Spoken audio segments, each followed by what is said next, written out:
Yeah, all set. Let's see. Later, What? somebody else. Then she's and then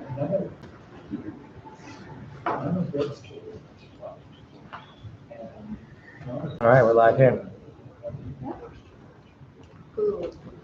Cool, cool, cool. Would you like me to introduce you? What? Would you like me to introduce you? Yeah, that would be great. I would love that.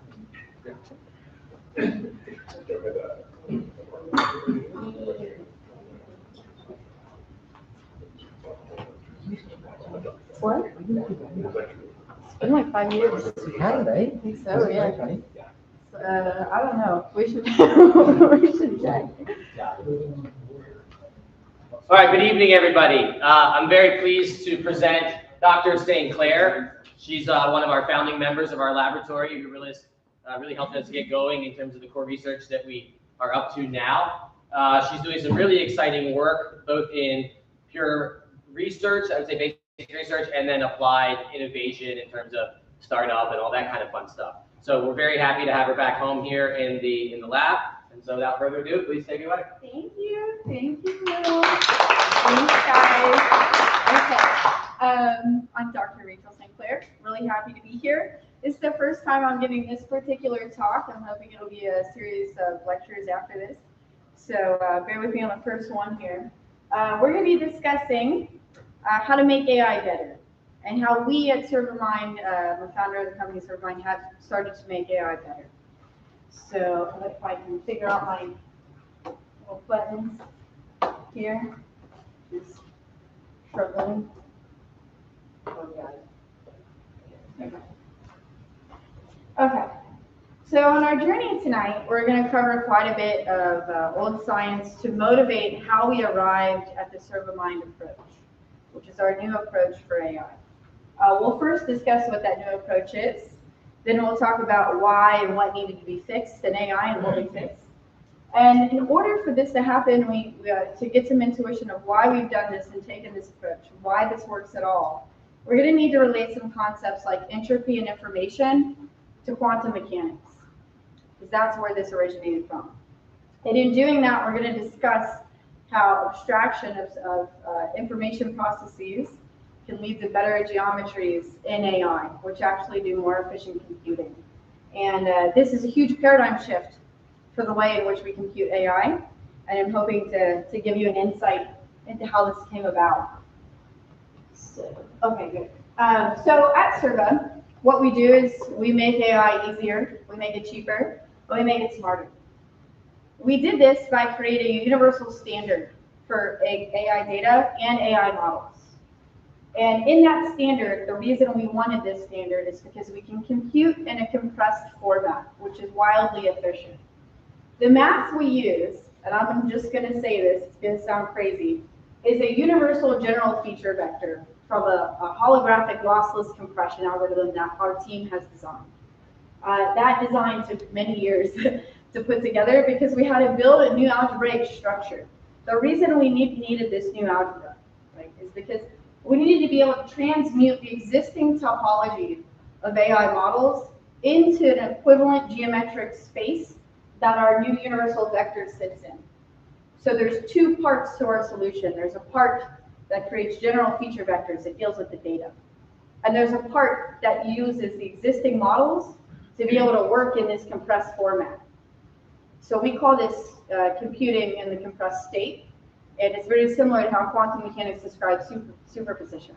So I'm going to make that connection for you guys today. Now, we've noticed that this new approach, this universal format that we're rolling out for AI, has massive reduction in energy costs, right? And the reason for this is because we're computing in the superposition-like state, even though we're in a regular computer. We're not using quantum computers. We're using regular computers. We can do this on CPUs. We can do this on GPUs. Doesn't matter to us. The reason for this is because the entropy is converted into an informatic structure at the source. So we'll talk about what that means. We'll talk about how entropy and information actually relate to structure and how that structure can be leveraged to do more efficient computing. And I just want to point out, this is the graph that my team, who I'm very proud of, has recently obtained. What this graph is showing you is that these results stand up at scale. which we are very excited about, which means it's very viable to become a new prevailing way to do AI. This baseline blue bar here is the time that it takes to fine-tune a Mistral 24 billion parameter model. It's about 3 days to train it on a fraction of a small data set as a factual knowledge data set. This is our model, this green little sliver bar. It takes about an hour, points to 1.7 hours to do the same, if not better accuracy. So in under 2 hours, we are way more accurate on this task than the baseline model takes in 3 days. So this is easier because everything's represented in a universal format, so any data can go to any model on any device. It's cheaper because our runtime is super down, and that means energy cost is down, right? OpEx cost is down from the data. And it's smarter. It learns faster. So today, why did we do this? Well, we did this because AI on GPUs is expensive. It's very expensive. And one of the problems with being expensive is that it starts to tap out natural resources. So companies like NVIDIA, companies in a lot of different compute industries, OpenAI, they're pulling together massive financial resources to keep up with the demand. But it's not just financial resources. It's also sheer power. Electricity grids are getting tapped. And we're in a state now where this scale up is not meeting the demands that we need. So if you go and talk to these big corporations, their 20, 30-year plans is about a $200 billion annual spend just on AI infrastructure. And Jensen at NVIDIA actually bumped that number up to $1 trillion for the past couple days. So this is a huge problem. And the reason that this problem exists in relation to our talk is a little tricky because it's redundant. So I'm going to walk through that redundancy with you, and then we'll unpack what this means throughout the rest of the talk. All right, so there's a cosmic principle that scientists have believed in for a while now, that energy is flowing through the natural universe. And in that flow, we're converting from order to disorder. So during that process, we're increasing entropy. And universally, we tend to maximally increase in entropy. That is what is said here in thermodynamic laws, right? So that is the natural way that computing occurs. Okay, there's this decay or disorder process happening. Now in AI, what we do is we capture part of that process. We take a snapshot, we take an image, we represent some part of that signal in form of information. When we do that, when we make that capture, what we're actually doing is reordering some of the decay in structure and putting structure back into the system. Because you have something that's going from order to disorder. During that process, we capture some of that disorder, we reorganize it with an abstract symbol, which we call information, and that reordering, which is now in the new structure, is what we're referring to as data for the model. So we're connecting the natural world to the computing world at this step. So when we have this data, which is a slightly more ordered representation of the natural entropic processes, we mix that with other data. We have pictures of cats and dogs, and we squish them together in a data set. We have a whole warehouse of all many different pictures that have ever been created. We have all the words and things that have ever been posted on the internet. And then that goes into a model to get trained. When not all those different pieces of data get squished together, you're also increasing the entropic state, right? You're increasing the entropy because basically you're remixing that order back into a disordered state. So now you have some samples over here and some samples over here, and it's hard to distinguish the boundaries between things. It's hard to regain the information that you originally put back in. And so what do we do in the AI model to extract the information? What we do is we modify the structure. So we've pushed this to a parameter state, right? We put data through parameters in a model, and we inject entropy into that parameter space to further allow a structure, the model structure, to increase the amount of possibilities of information we can extract out of it. And then we learn of an appropriate structure by changing the weights in a way that that reduces the total entropy of the system when we pass something through during a state process like inference in an AI model. And so this is pretty redundant, right? So we've gone from an entropic state to a lower one to a higher one, and now we're trying to learn how to reduce the entropy of the AI model, right? So why is this redundant? This is an issue because the info that we're trying to extract, right, is bound to the physical world. It obeys the same cosmic principles that you would naturally without the model. And so because of that, we're trying to decrease entropy. Because of that, we have to reorder with abstraction. That's what a model is, a computing model is at its basic core. And when we're trying to do that, it requires a record. So this information exchange, the way that we capture this information process is information. And in order to get information from a possibility of different ways for this energy to decay, we need to decrease the entropy of the model, which relies on a record of what the information actually is. Right? That record, it costs energy because it's bound. So you can see we're going in circles here, right? This is a cyclical nature. This is the nature that we need to make more efficient. So in order to make this process more efficient, we want to compute without so many different cycles. Right? We want to compute in a way that is more natural to the world, where you eat a banana and you get energy, right? And there's more cycles that happens after you eat the banana, right? But it's a pure form of extracting the energy from the entropic states. Okay, so I would like to say that bits, which are the units of abstraction that we have for representing information and creating models, those are embodied by the collapse of superposition. This is the key node to which led us to the discovery that we can compute in a superposition-like state. Okay, so basically, I said that we want to make AI models more efficient, and we want to do that by computing closer to physical computation in the natural world.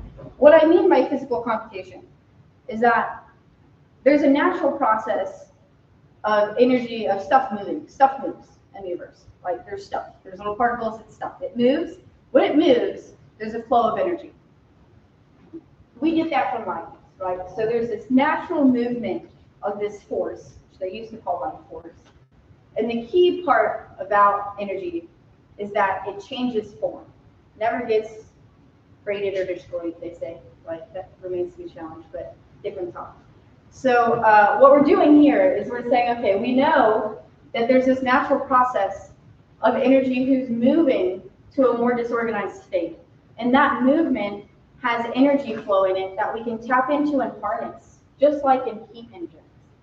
So when we have heat, like say the steam engine or a jet engine or nuclear fusion, right? What we end up doing is we take a highly ordered system that's natural in the world and we leverage some of the byproduct and decay that's coming off of that natural disorder, right? And so this flow of energy is an opportunity. It's an opportunity where the change from one state of energy to another state of energy can be useful. And the reason it can be useful is because there's a natural cosmic principle that we tend to go from order to disorder, that structured things fall apart. And that's the natural thing that we're trying to listen to in this talk, right? And so from here, when we talk about entropy, it's a measure of disorder. It's a measure of the ability for the process of stuff bumping into each other, matter moving around, to flow from one energy state to another. And what we've done in computing, right, one way to leverage this process is to utilize information. Information is an abstraction of the process of going from order to disorder. And if you can abstract that process like you would with symbols, so the early things were to use written on stones to talk about sounds, to describe sounds, right? You're abstracting one process for another process. And the way we do this in computers is with a structure or a symbol. So we used to use the Jacquard loom, which is a structured pattern for how to weave textiles. And then we moved on to zeros and ones, right?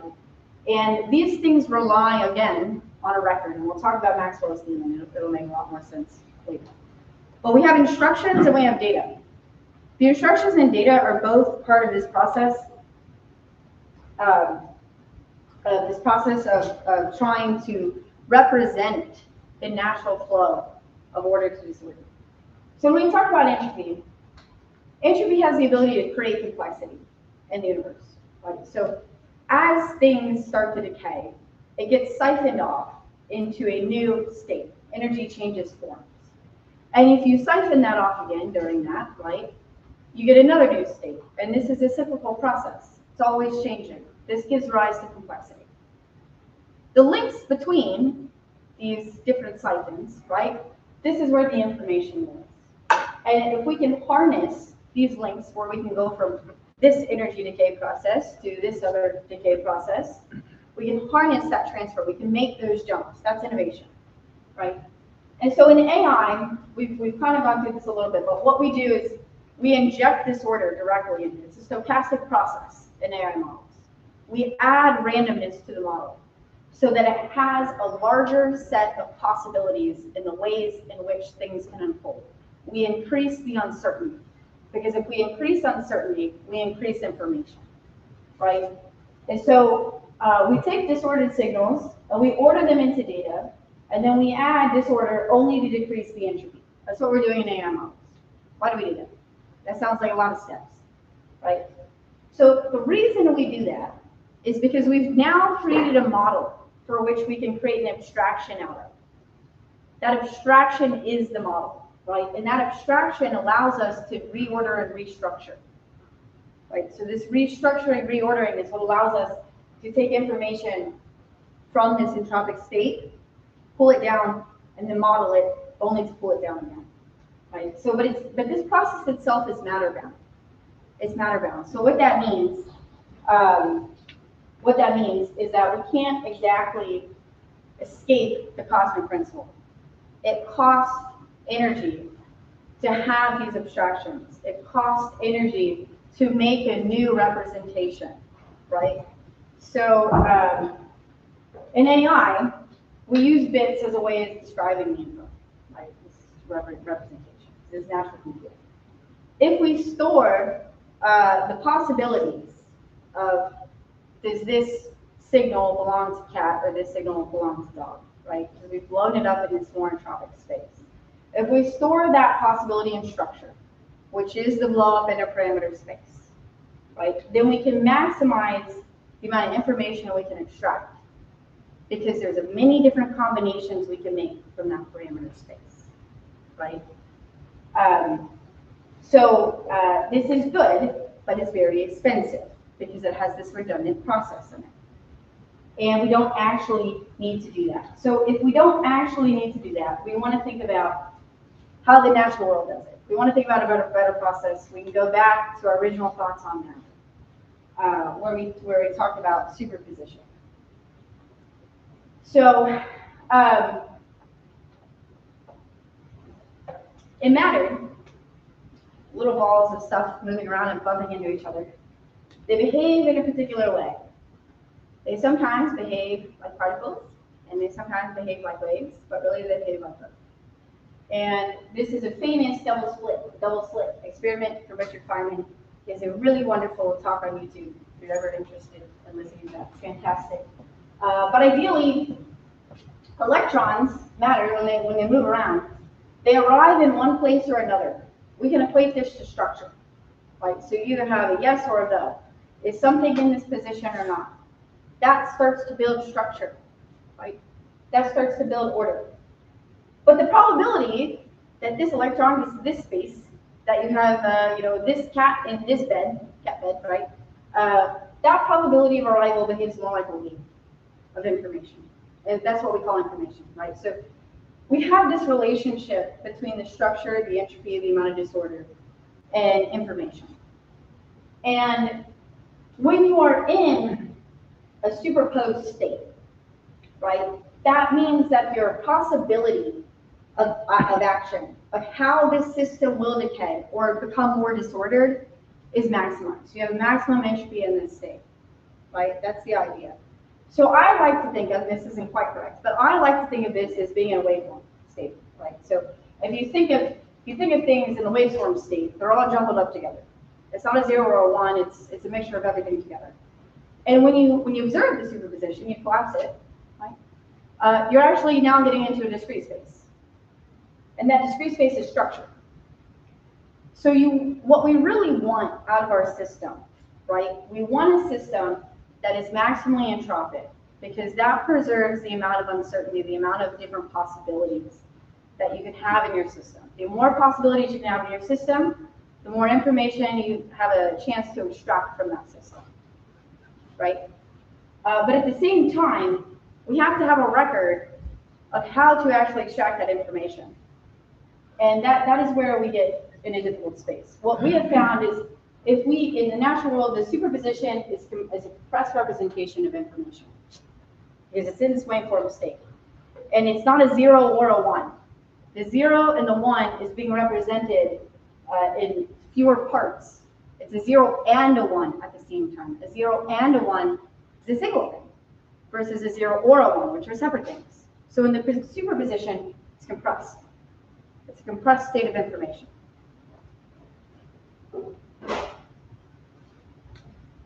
Okay, so when we're talking about superposition, there's an important principle here called uncertainty principle, or Heisenberg, right? So the reason why superposition is a powerful compressed state of information is because it contains all the possibilities of uncertainty, right? You have the maximum amount of ways in which this system can go here or go there. It can be A or it could be B. It's not sure if it's A or B yet, but it could be either, right? But that's not represented with a 0 or a 1. It's represented as an and. As an and, in a way, right? We're kind of fair. So if we want to prefer a possibility, we can't have absolute certainty in predicting. The world is computationally intractable, right? So you can look up Stephen Wolfram's notes on that. But ideally, what we're trying to do in an AI system is discover a way to model the natural tendency of preferring one possibility over the other, of preferring that this image is a cat over another, right? Of separating the boundaries between the data which is originally plucked out of a disordered state. And these observations, every time we make an observation of what's actually happening, what we see is that this observation disturbs and it interferes with the superposition. It goes back to double slit experiment, right? Every time we make an observation, we are naturally collapsing the state. The observation is the collapse. So what if what we do is that we, in AI, right, we've blown things up into this large parameter space because it contains more possibilities. And what we're trying to do in an AI model through this parameter space is figure out the paths through the parameters in which actually we can extract information that we want. But that process of figuring out the path of how to extract the information we want is very costly, because we have to actually learn the structure and modify the structure, which is a lot of GPU compute hours. So we have to update the weights consistently to get to a place where there's a navigation through that structure. What if we just embed the record of what information goes where and how to navigate the possibility space, the uncertainty space, directly in the structure itself, right? Directly into the structure of unpossibilities, which would be the superposition state. Okay, is everybody still with me here? Is anybody totally lost? Good, okay. All right, so if we're going to do that, right, we need to have a good abstraction, because remember, abstraction is the way in which we capture the process of moving about the uncertainty in a representation or a symbol in order to create another model, which is itself bound by the same cosmic principle and obeys these same energy and entropy laws. Well, ideas, cosmic principles, right? So a good symbol is an abstraction of the process of preferring this certain probability. Right? So in computers, here, let me back up. Here's one abstraction. It's the word hello. Another abstraction is the sound my voice makes when I say hello. Right? These are all different ways to describe a process of energy changing from one form to another. The way we do that in computers is with the zeros and ones. right? Because they're discrete. It's behaving like a particle. It's easy to manipulate this information. But the issue here is that these zeros and ones are bound by the same energy cosmic principle, like I said. So what do we do about that? Because these zeros and ones, they're starting to get really expensive in AI right now because there's too many of them that we need to be having intelligent machines. So it comes down to this idea of a record. And if anybody has listened to other talks of mine, you know I love to talk about records in the brain. And now we're going to talk about Maxwell's demon. Because Maxwell's demon is this cute little demon, and this is an idea, right, from back in the day in science, it's not very well known. You have a box, right, just like this box, and you have a bunch of really hot particles moving really fast on this side of the box. And a bunch of slower particles moving out over here, right? And this little guy, he's got a little door he can open and close in the middle of the box. And what he's trying to do is normal, without the demon. What's going to happen is that this system, which has a lot more, it's more disordered, right? It's going to flow. The heat is hotter. It's going to flow in this direction. Energy is going to move in a causal direction, right? It's increasing in entropy, right? So the things that are more over here structured, entropy is going to increase over here, right? So what he's going to do, what we're trying to say here, is that we're going from order to disorder. So once you're in disorder, how do we actually get these siphons of energy to create these secondary pockets to keep this cyclical motion, right? How do we leverage this energy flow to actually do something useful, right? Well, one way to do that is to create information representation, which becomes a model, which is what we've been talking about. So the way the demon does this is he keeps a record. He knows what size the particles are and how fast they're moving. Right? And he keeps that information, and he says, you guys, if I want you guys over here, I can open you up. I can open up this little trap door, and I can make sure this ball goes through this door. So I can take something that is disordered and make it reordered. Right? Normally we go from hot to cold. Maxwell's demon can go from cold to hot because he has a record of information of what needs to go there. Right? So this record that we talk about, which is a natural part of the process of harnessing energy. It has to do with, it deals in probabilities, right? It deals in probabilities. What that means is probability is the chance of an A or a B, or this or that. And it's the possibility for energy to transfer. Can energy transfer here, to go from order to disorder? The record tracks structure. So the information that it's taking care of is the structure, the trajectory, the speed. It's the structure of the natural world. So structure is like particle. Information that's uncertainty of probability has been collapsed. So this structure, you have all this uncertainty of what's the probability of this particle can cross through the box, right? And then the record is keeping track of the structure to collapse that uncertainty of the probability. Right? So this record is extremely important. And the way that happens naturally, in the natural world, right, in the superposition state, or in the computing state, is that we have these zeros and ones. So in a computing state, how we keep that record is we keep it separate. We keep the probabilities that something's going to happen, and then the actual structure that something did happen separate. We keep the instruction and the data separate. Right? This is von Neumann computing. This is why we are bound and what ties us to these large energy constraints in AI. Because our symbols, our abstraction, our representation is not very good. So how do we make this better? Right? How do we make this better? All right.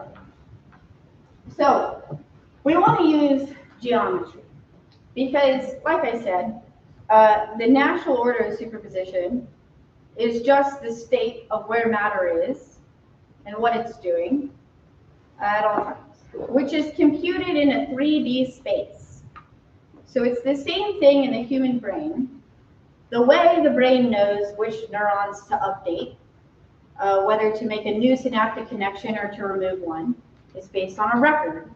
of what things fired at the same time, what neurons fired at the same time, in different conditions, right? That computing structure is computed by what we call morphology. It's the size and the shape of the neuron and the synaptic connections. That is what holds the record. It's 3D space that's holding the record. It's 3D space that does this computation. So geometry is going to be our best friend for creating a similar record for AI. Because what we actually want to do is find a structure, a physical structure, that has maximum entropy, right? That we can find. Because we're increasing the amount of possibilities of information that we can extract from the system. So if we think about the way AI is currently done, what we do is we put a bunch of different weights in a square box, right? We think of it as a square box. And when we have that structure, we update those weights. So they move about this invisible coordinate space in our minds when we think about it. It's actually just transistors moving, right? Well, we move that structure. That structure is not maximally entropic, right? It doesn't have as many possibilities, which is why we need more and more data. It's why it's not an actual supercomputer. It has to be done in the limits of separating instruction from data. So a different way to do this, right, is to have a structure, right, this parameter space structure that is trying to have the most possibilities as possible. Well, that sounds just like a superposition state, right?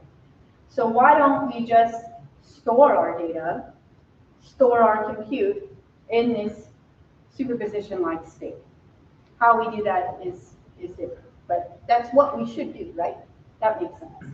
So we still need to find a way to collapse that structure that's maximally entropic, that has all these possibilities, that has a lot of uncertainty in it, because that uncertainty is an expression of information. Information is a measure of what's unexpected, right? So the more uncertainty you have, the more ability to capture something unexpected I have, which means the more information I have, right? Which is what you're trying to get out of the AI. AI is trying to know all the information. I'm trying to ask the AI anything, ChatGPT or whatever, anything, and I want to know whatever information I want to know. So I need it to be very high in the amount of uncertainty. But in order for me to capture anything out of that very uncertain parameter space, I need to know a way to actually capture it. That comes down to the record, right? And I want to do that with minimal force, because that's the key word right now, minimal force. Because the way we're currently doing it is with a lot of force. And when I say force, think of energy. That in order to update the collapse, to change this structure from the first initialization of parameter weights, which are extremely uncertain, into a different structure of those same parameter weights that has passed through the uncertainty, I have to update billions of parameter weights, which means I have to do billions of computations, which means I have to change and flip a switch on thousands and trillions of transistors, right? Trillions of transistors in order to make that happen. The force required to navigate the current AI space is massive. To navigate the uncertainty in parameter space is massive. So a better way to navigate that parameter space is, one, change the parameter space to have a better structure. And two, let's embed the process of that record directly into the structure itself, so that we're not separating these things. We don't have to spin off another cycle of abstraction. There's not another symbol. There's not instructions in data. There's one. Right? That's how the brain does this, because it's leveraging 3D space. That is the advantage. So that's what we want to do, right? So that gets us to efficiency, right? So what we've done here is we've talked about how to make the process more efficient by creating an abstraction of an actual process, right? Where we are siphoning a model of abstraction out of a natural process. So in nuclear fusion, we measure efficiency by the power output we get, by the power used to smash two things together, and then boom, big reaction, and then we get a lot of energy out, right? This was a massive innovation in power efficiency, right? Same thing with LED light diodes. I'm talking about how the diodes are made. I'm not talking about photons, right? I'm talking about how diodes are made. In LED light diodes, what we've done is very similar, but it's a totally opposite approach. We have a really tiny little gap in a semiconductor, a really tiny little gap. And that little tiny gap has to have a small jolt of force to get the electron across this little gap. When that electron crosses that little gap, it's just going through a natural flow gradient. It's natural to that electron. It just goes right through, right? And what's happening here is that because it's a small force, there's not a lot of heat give off, which means that it's highly efficient. Heat is the death of LEDs. So what would it look like for AI to be more efficient? Well, we see power used. These are massive innovations, power used here, right, which is the problem with GPUs. We want to order the bits. We have this large parameter space of uncertainty. We're trying to order the bits. Okay, so how do we order those bits more efficiently? Well, we do that, Servermind, by computing in a superposition state. As I said at the beginning, right? So bits are symbols which represent the probability of something happening or not. Right? They don't have to be. Bits are not in our system. In our system at Servermind, bits are not the actual arrival of that probability being observed. The bits are, in fact, in our system, and the way that we do our data types, they are the probability that something is going to happen. That is a large shift that we've made. That is why we have to restructure the data into this holographic form. Right? So we gain information by collapsing this superposition state. We take your data, we put it into superposition, right?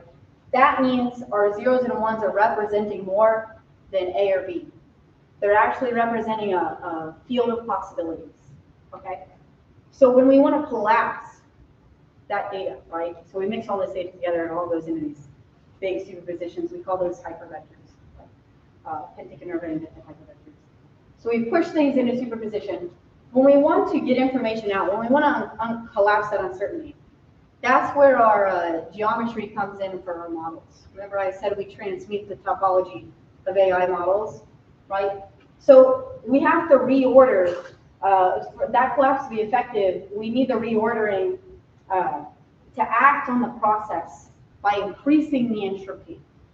So naturally in AI models, we take your AI model, which is increasing the entropy already, and we try to distill out a respective space between that and the already entropic representation of data in superposition. So now what we're not doing in AI is trying to navigate through a space. We're just staying up in superposition. We're transferring the topology that the normal model has back into the superposed state where it's more entropic. Because we can just stay up there. We don't need to do all this redundant collapsing. Right? We don't need to continue to pass through. So when we do that, we can navigate this structure of the superposition.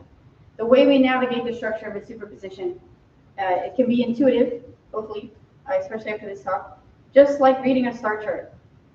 So normally when you're walking about a gradient, you're rolling a ball down a hill, up a hill, yada, yada, you have to push this ball everywhere, right? That's the GPU is pushing this ball across this lost gradient all the time. What we do is we just look up at the sky. We say, how many stars, where are they? That's how sailing used to be done. And then we just automatically collapse the balls down to where they need to go. So this is how it's more efficient. What we've seen from this is we get 99% faster AI. We get at least 10x power reduction, and the models are smarter faster. So I know that was quite a roundabout way of talking about what we do at Servermind. I'm trying to give you guys the intuition behind what we do, this paradigm shift. There's a bigger question embedded in here that you can start thinking about mathematics. But I'm not answering this question, it's just food for thought. Take an equation like equals mc squared. That's a descriptive equation. It's not performative. You can't put that into a computer and tell it to compute. It's just going to check if this side is equal to that side. Right? It doesn't tell you how this side moves that side, how this side changes that side. If you had an equilibrium reaction equation like you do in chemistry, right, chemical equation, now you have a performative math equation. That performative math equation is an abstraction of the information, right? So these are related to the concepts we talked about today. There's a lot deeper math involved here. I'm happy to answer as many questions you guys have. There's some things I might not be able to talk about the way we do this in math, but I will do my best. So, thank you.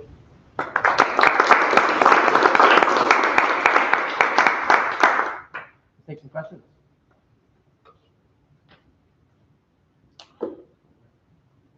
I've got one to kick it off. Ruben always says that you learn more in a startup than you do in graduate school. What have you learned doing all of this startup path that you didn't know ahead of time? Yeah, it's a great question. I'm giggling because I would love to do a PhD again. It's because the information you learn is different. It's really different. The information I learned with you and Elon and Susan in my PhD was it had a lot of depth to it, right? Because I'm standing on the shoulder of giants. I'm learning facts. I'm learning how the relationship between those facts. What I've learned out in the industry and in a startup is one, a lot of soft skills. There's a lot of soft skills you got to pick up in order to take theory to the applied space. And you also learn that there's still so much that you don't know. So it's taken us a long, I mean, we've been working on this for 5 years now. We're just now starting to understand the system we built. And that's very, very common for almost every innovation, right? I mean, think about penicillin, think about the transistor, it just happened to have an impurity in it. And now we have semiconductors, right? It's one of those things where it's just a different type of learning, right? It's a learning by doing. But if I didn't have the background on this, the intuition of where to look for the answer would be very difficult. So I think I'm grateful for my PhD time because it told me where to look, which is what I've tried to show in this talk, is where we looked around for the right answer to solve AI efficiency. We've got a question on the chat here. It says, do you use a hyperdimensional encoder for multiple modalities to compress the traiing data? It's a data agnostic lossless compression algorithm we've built. So I'm gonna break that down. Yeah. So what that means is we do not, so how this works for us is you send your data to our encoder. We call it Serva encoder. Very fancy name, I know. Is it named after your cat? No. Well, yes, kind of. Yeah. Thank you. But anyway, so we take your data. We don't check what your data is. We do check that it's in a digital format, that it's represented by zeros and ones, which if it's in the computer, it is. That is all we do. We don't see if it's a JPEG. We don't see if it's a PNG. We don't see if it's Excel. Doesn't matter to us. We do not do. Nope, we don't. That's not our thing. So we have other parameters and safety protocols for cybersecurity around that. But the way this encoder works is it takes in the data, it reads it in bit by bit, word by word, right? And it starts to project it up to the superposed state. Right? So we're not dealing with we are dealing with all the modalities of data. It doesn't matter to us. You can now combine images and time series data, financial data into one format, right? Which is very powerful for AI. So that means you can take an image model and quickly ingest any data on disk without pre-processing it. You don't need to change the data format into a NumPy array and then do Z whitening and then do PCA and then stop doing all that. Just take the data, project it back into its entropic structure and superposition, give it right to the model. Hopefully that answers the chat question online. There's some questions in the room. Yeah. Could you further explain what you said?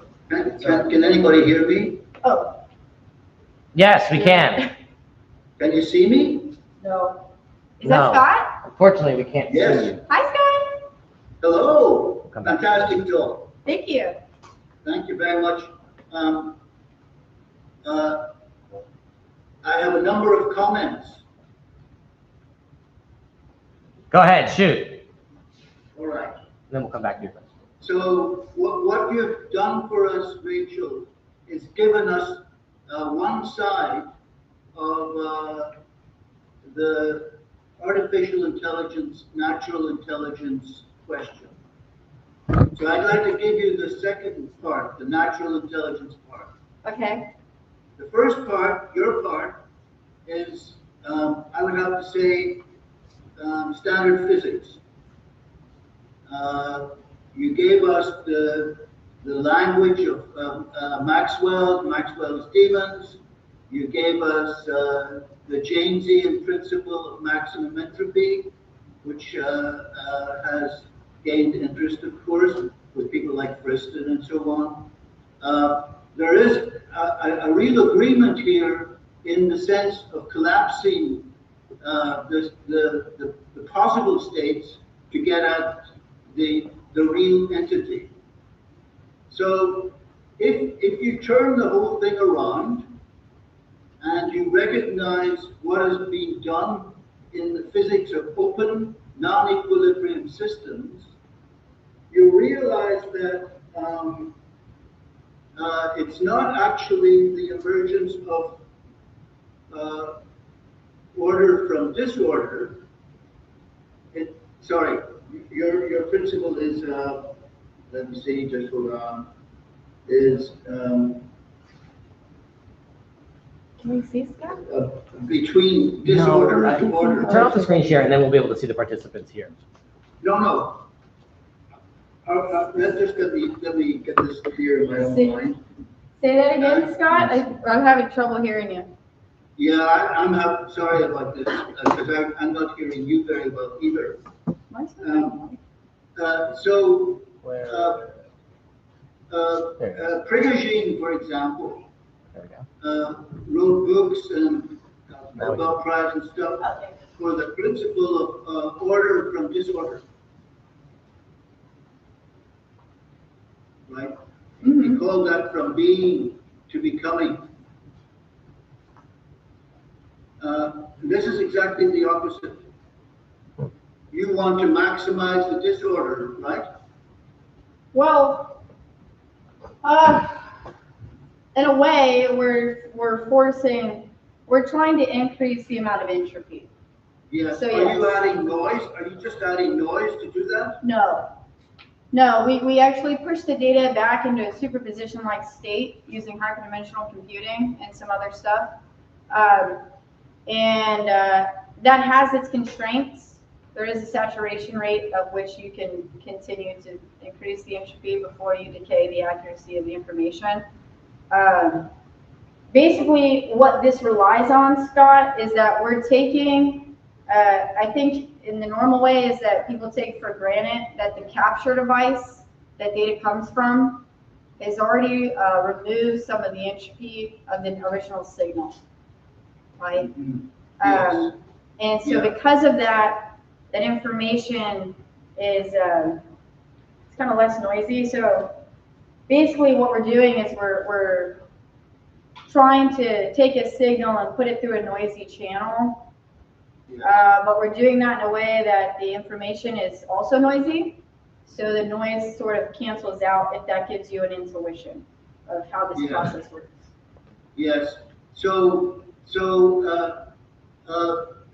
for example, in open non-equilibrium systems, you have the system in a so-called metastable state.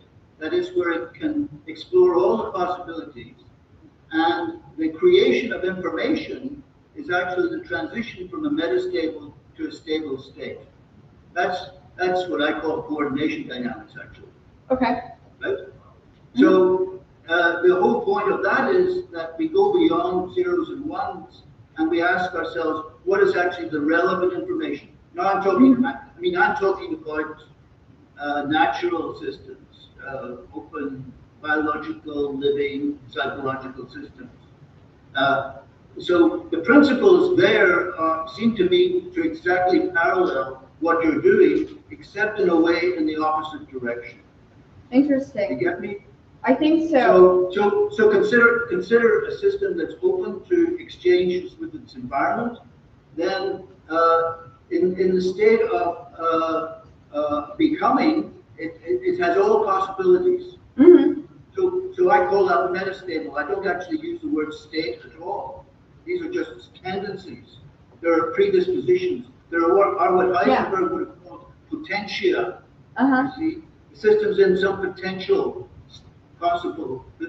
All the possibilities are there, and it's not until you have a transition into an open non-equilibrium state that you actually have the creation of information. And this is information now that's relevant. It's not the information that's Shannonian information, the zeros and ones and so on. It's rather what the relevant information, which is typically carried in the order, so-called order parameters. See? It's very similar, Scott, to what we're doing. Very similar. Yes, there are really beautiful parallels, except the language is different. The language is different, but the other thing is we actually, I don't know if you do this, so it'd be nice for you and I to chat offline maybe about this one more. But we push, to get away from kind of, I don't want to say the Shannon entropy, but to get away from like the state collapse, we push that record, the actual information, into the metastable state that you're following. So Right. we're recording both instruction and data in the same space. Super. Gotcha, yeah, gotcha. So in a way, the parallel here is for one, in my situation, in the case of coordination dynamics, it's trying to find what the relevant information is, which isn't necessarily coded in zeros and ones. Mhm. Actually, for example, as you probably know or maybe don't, it would be coded in things like phases of oscillators rather than zeros and ones. Yeah, And the nice thing about phase is that it's a transcendental number, so the space of possibilities is enormous, actually, uncountable. yeah, interesting. I'd be super happy to chat with you more after. Thank you very much. This is an interesting note. John von Neumann, he worked on 100 things and he only has one patent. And his only patent is on a phase-based computer. That's right. And it's a pretty obscure thing. I wonder why. I think there's probably reasons why it's obscure. We had another question in the back here. Ralph Landauer came here to a meeting that I held in Fort Lauderdale in 1988.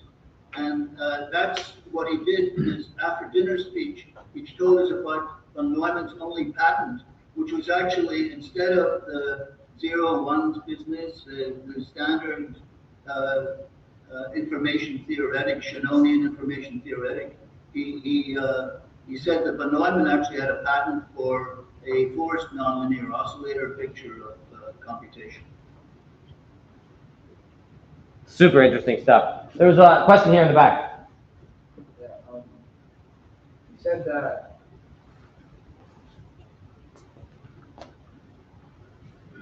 bits are embodied by that collapse of superposition. Can you elaborate on that a little more? Yeah. So I'm going to try to do it more succinctly than I did in my talk. Give me a minute to organize my thoughts. So essentially, the reason we have bits is because we're trying to get an abstraction of an actual process. Right? We're using these bit symbols to represent possibilities. Bless you. The reason we use bits is because they're highly expressive. The amount of combinatorics you can do, like different, if you think of them as Lego pieces, you can combine them in all sorts of different ways, right? Now, information is embodied in the physical space. In order for you to create a symbol, right? So if I want to take this marker and take this piece of paper and draw a cat to represent a real cat, right, as a cartoon, I have to take energy from my body to put it on the paper, right?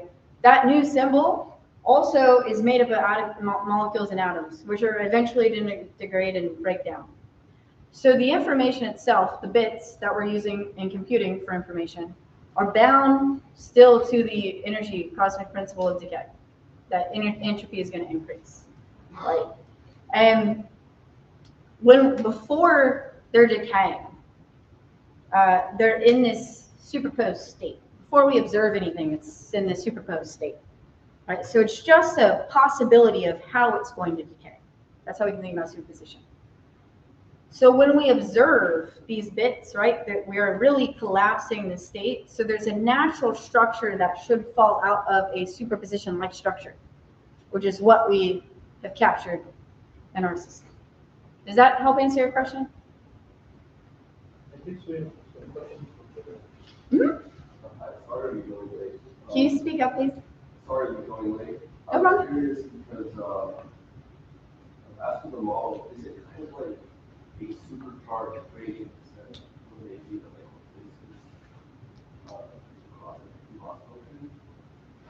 That is a very good question. I'm glad you asked it because I'm sure many other people have the same question. So it's not just one model. Is the first point I want to make. I didn't explain this a lot, so it's a good question. We can take any model, and we convert it to this mass space. So all these models, whether you're doing cross-entropy loss, whether you're doing a different type of loss, right, doesn't matter to us. We can take any model, and we can put it into this superpose to work with these superposition vectors. Let's call them superposition vectors, right? The way that we cross that bridge, right, how we get your model, which is in a totally different calculus as this geometric algebra that we've created, right? How we make that jump. Basically, what I can say about it is we exploit the topology of the entropy structure that is already existing in the model that we're trying to convert. And we pull that over to our geometric space. That's about as much as I can give on the details of how that happens. But it's a very good question. Anybody else? Kind of a meta question, and you don't have to answer it right here. But how do you scoot between open source, trade secret, intellectual property? Because it sounds like there's good stuff here, and Yeah. you're right in the middle of that overlap. Well, I would say that, I mean, again, I'm no super expert. There's people who know about that navigation better than I do. But what I have found in this venture with Serva is that there is a time and place for open sourcing some of the stuff we do. So this universal data type that we're creating will be open source at some point. I have also spoken with, I can only talk about my experience. I've spoken with the Linux Foundation, who is king or queen of open sourcing things, right? And their methodology for doing so, for adopting new technology to bring it into the open source, where they manage it and take care of it. Because open sourcing does not mean just plopping it on the internet. I mean, if it's going to be useful technology, it needs to be maintained and taken care of and get into the hands of the right people who know how to use it, right? So that is the big push of open source. It's a big push of technology. What they do is they have you first make a patent. They first make you get your technology robust enough, good enough, so it can stand on its own two legs. It's not fresh out of the box. It's seen some action. And then that is in a state where it's ready to get in the hands of the right people and spread like wildfire. So there's time and place. For me, that question really comes down to, what are we trying to do with the technology? So at Servamind, we pay a lot of attention to why we're building the things we've built. So we're trying to get the value that we want to go to market, to deliver the value that we built it for in the hands of the people that we want. We're trying to get the value to. So that's how we look at our philosophy on go-to-market, is that we're not just trying to, the technology we build is very important to us, but the technology carries the value to the market, and that we make sure whoever's receiving it is aligning with that value as much as possible. And sometimes in order to shepherd something in, it needs to be safeguarded. So if you're taking your sheep out to graze, you don't want a wolf coming by and eating them on your way out there, right? So it's kind of the reason for some closed source. That makes sense. Other questions? All right, I got quick, just two more. Mm-hmm. Are you going to put this in the Roblox? We've had some early discussions with partners. The reason we think robotics is really good for this is because the innovation that we've made is universality. I'm just going to harp on this for a second, and then I will answer. The key innovation is universality. It's not the massive efficiency gains that we see. That is a good bonus, right? We set out to solve that problem. The way we solved it was through an innovation we didn't expect. The universality means any data can now go to any model. And what that really means is everything is now multimodal, which is exactly what you need for robotics, right? Robotics at least in my point of view, it's very painful to get the image data and the LiDAR data and the sensor data, and then convert them all to a format that I can put in one model together, right? I mean, that process takes years. It's very painful, and it takes a much better data scientist than I was, which is probably why I chose this approach, because I'd rather just deal with one format that works for everything. than have to try to cross the bridge between everything and keep up with any new thing that comes out. So it's very good for robotics. We're not in the ServerMind is not. We don't build your model for you, right? We take what model you've built, we take the data you want to use, and we allow you to just put them together more easily. And so what also is good about this for robotics is most robots that I've encountered do not have one controlling model. It is not just like a one LLM up there that does everything, right? There's a bunch of different sub-programs that have their own rules, that have their own data inputs, and coordinating that system is a nightmare. It's a nightmare. I haven't met anybody who's been like, yeah, this is easy. Everyone's like, that coordination process is extremely difficult, and a lot of energy is going into coordinating different models to different data. This will help with that a lot. You said you had another question? Do you think the brain is doing this? Well, yeah, so that's kind of probably my most missed point on the talk, so I'm glad you asked. The brain is doing this. So the reason why there's all this extra steps we have to do and why AI came out redundant in the first place, and our model, our way of doing this is not perfect. We're not even close to Shannon entropy bounds, right? We're still miles away from how much compute and compression you could actually do, right? This is just still miles away from what we have. The reason it's difficult is because in any natural system, any 3D system like the brain, it's computing in a 3D space. The size, the shape, where stuff is, where the little balls of stuff is, that is actually carrying information. It's a computation, right? And in a computer, we don't have that. We have squares. We don't even have circles. We have squares, right? We only have squares in computers. So we just have, we don't get the advantage of morphology or structure to leverage free compute. So in the brain, the way this is done is through storing the record of information, through the way the synapses are built and maintained, right? In a computer, we could either reassemble through simulation that whole thing, which is extremely expensive, and also we don't have enough imaging. Maybe we've gotten better, haven't kept up with it. Or we could find a new abstraction that just abstracts away the principles of computing in 3D space, which is what brought us back to and why we started looking at quantum mechanics. Super cool. All right, we've got one last question here in the chat, unless there's one here. There's one here. Go ahead. I was wondering if in the future we'll see any kind of limit, right, in the long run of the compression. Do you think that we're going to be able to write a theoretical limit for it? There's absolutely a limit. So because we're in a von Neumann computer, if I could just take a couple minutes to answer, this is one of my favorite questions, so thank you. Because we're in a von Neumann computer, we're not actually doing quantum computing, right? So we can't actually be in a real superposition, right? We are still separated, which means that, think of it as like Russian dolls, where there's a baby doll and there's mama doll and there's a bigger doll and there's a bigger doll, right? That's the same way our vectors work. So we take one little piece of the data, we stuff it into the mommy doll, then we take another little piece of data, we stuff it back in the mommy doll. And everything goes in this big mommy doll.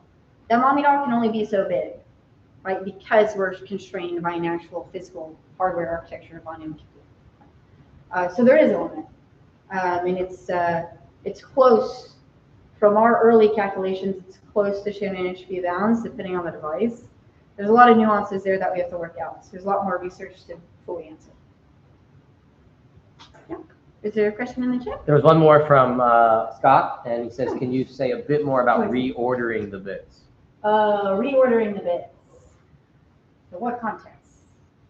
Did I say that earlier? I don't remember. Reordering the bits. Well, is Scott there? Scott? Yeah, I'm here. What did you mean by that? What was your question Well, exactly? Actually, this is your terms, I thought. Okay, fine. That this step that you make to reorder the bits, Oh. to get the structure you see. Mm-hmm. Yeah, so, I just wanted to know that. Yeah. Yeah, good question. So when you have, in this slide, what I'm talking about for reordering, right, is that the fact that we're using bits to describe a process is a reordering of the structure, right? So what we're trying to do in any computer model, just for vague terms, right? Vague terms, is we're taking a decaying process where we're going from order to disorder, which is the natural state, and we're trying to represent that in a model. And we're using bits to model the natural world, right, in the computer. And so that when we use those bits, we are restructuring and creating new order. So that is how complexity arises from entropy, right? Entropy brings complexity. So that's what I meant on this slide. The way we do that in our format is quite tricky, because you have, say, an image, and those are also made of bits. And we're still going to use bits in our superposition vector format, right? So that's the tricky nuance part. But essentially what we're doing is we're deconstructing the probability that bits exist here or there in the superposition state. And we store that probability in the structure of the superposition itself. Does that answer your question, Scott? Yeah, very, very, very cool. You see, let me clarify what I was trying to say at the beginning, because you started off, you see, with the second law, everything goes to disorder. And now actually it's the other way around. You're going from disorder to order, right? And actually Prigogine had a principle called order through fluctuations. I think And that's very analogous to what you're doing to Visamani. I think of it as a fractal, actually, which is why I had Mandelbrot on the last one, on the last slide, because you're just creating these mini pockets of the same thing before, but it's in a different representation. And that thing itself has a mini pocket, which is like Mandelbrot. But yeah, interesting, Scott. Thank you. All right, if there's other questions, let's thank our speaker.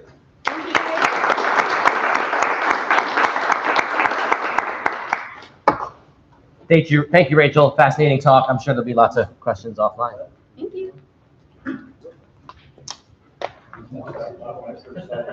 And there's some cookies here. If you didn't get one, come grab a cookie. And we have some popcorn as well. I wish I looked up what Sergio Montes was before I mean.